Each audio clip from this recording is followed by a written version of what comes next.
Petitioner సారా పెట్టండి sir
Chandrababu Naidu గారు కూడా ఆ రోజు 2000 సంవత్సరంలో కంబైన్డ్ స్టేట్లో ఈ వర్గీకరణని చట్టం తెచ్చి 4 సంవత్సరాలు ఇంప్లిమెంట్ చేయడం జరిగింది. అప్పుడు 2004లో సుప్రీంకోర్టు దీన్ని కొట్టివేయడం జరిగింది. ఇప్పుడు 7గురు ధర్మాసనం, అప్పుడు 5గురు ధర్మాసనం కొట్టివేసింది. ఇప్పుడు 7గురు ధర్మాసనం దీన్ని ఇంప్లిమెంట్ చేయడం జరిగింది, అవకాశం ఇచ్చింది.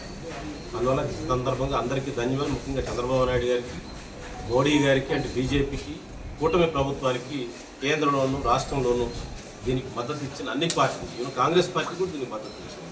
దాదాపు అన్ని పార్టీలు మద్దతు ఇచ్చారు. ఒక ఎక్సెప్ట్ వైసీపీ పార్టీ తప్పితే అన్ని పార్టీలు దీనికి మద్దతు ఇచ్చాయి. అన్ని పార్టీలకు కూడా గౌరవంగా అందరూ మాదిగ జాతి తరఫున, సామాజిక న్యాయం తరఫున ధన్యవాదాలు. అదే సందర్భంగా దీంట్లో ఈ తీర్పులో ఎవ్వరు గెలిచింది లేదు. ఈ తీర్పులో భారత రాజ్యాంగం గెలిచింది. ఈ తీర్పులో భారత రాజ్యాంగంతో పాటు బాబాసాహెబ్ అంబేద్కర్ గెలిచాడు. అంబేద్కర్ యొక్క సిద్ధాంతం గెలిచింది. అంబేద్కర్ ఏ విధంగా అయితే అదో పూనా ప్యాక్ట్లో మహాత్మా గాంధీతో దళితుల కోసం ఏ విధంగా అయితే పోరాడాడో ఆ లాజిక్కే, ఆ సూత్రమే దీంట్లో కూడా అప్లై అవుతుంది. ఆ రోజు ఆయన వర్గీకరణ కావాలని అంబేద్కర్ గారు గాంధీ గారితో కొట్లాడాడు. ఈరోజు సుప్రీంకోర్టులో అందరూ దళిత సమాజం మొత్తం కూడా ఈ వర్గీకరణ కోసం పోరాడి గెలిచింది. దీనిలో విజయం అందరి పాత్ర ఉంది. సమాజంలో అన్ని వర్గాలు సపోర్ట్ చేస్తుంది. ఈ ఒక్క ఎస్సీలే కాదు, బీసీలు, ఓసీలు అన్ని వర్గాలు వర్గీకరణ కాదు, న్యాయమైంది, ఎవరి వాటా వాళ్ళు తీసుకోవాలి అని చెప్పి అందరూ కూడా సమర్థించారు. ఇప్పుడు బీసీలో ఆల్రెడీ గత 40 ఏళ్ళుగా ఇంప్లిమెంటేషన్ జరుగుతుంది. బీసీలో ఏబీసీడీ వర్గీకరణ ఉంది. అదే ఎస్సీలో కూడా ఇంప్లిమెంట్ చేయడానికి ఈరోజు సుప్రీంకోర్టు గ్రీన్ సిగ్నల్ ఇచ్చింది. ఈ తీర్పు వెలువడిన సందర్భంగా దీనిలో కృషి చేసిన ప్రతి ఒక్కరికి, త్యాగదనులందరికీ కూడా మేము ధన్యవాదాలు తెలియజేస్తూ ఉన్నాం. అదే సందర్భంగా చంద్రబాబు నాయుడు గారి కృషి దీంట్లో చాలా ప్రత్యక్షమైంది, చాలా సిగ్నిఫికెంట్ కంట్రిబ్యూషన్ ఉంది.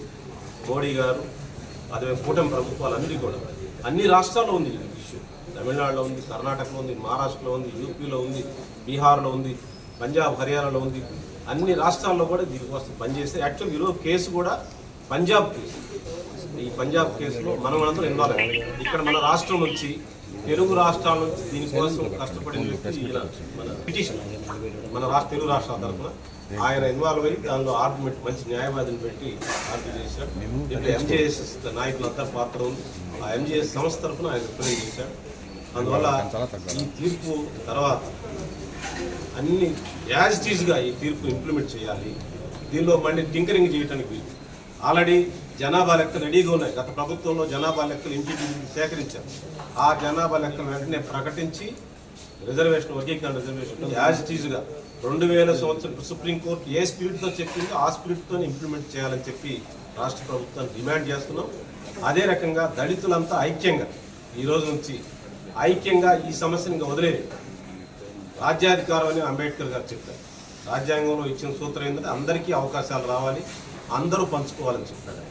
ఆ సూత్రం ప్రకారం రాజ్యాంగంలోని అల్టిమేట్ అంబేద్కర్ సూత్రం అంటే ఆయన మాస్టర్ కీ సాధించండి అని చెప్పాడు.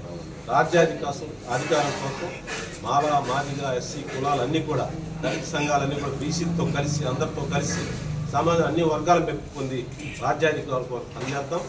దీనిలో ఈరోజు గెలిచింది రాజ్యాంగం, ఈరోజు గెలిచింది భారత రాజ్యాంగం, ఈరోజు గెలిచింది బాబాసాహెబ్ అంబేద్కర్ గెలిచాడు. అందువల్ల అందరం కలిసి రాజ్యాధికారం కోసం పనిచేద్దాం. వర్గీకరణని రాష్ట్ర ప్రభుత్వాలు వెంటనే ఇంప్లిమెంట్ చేయాలి.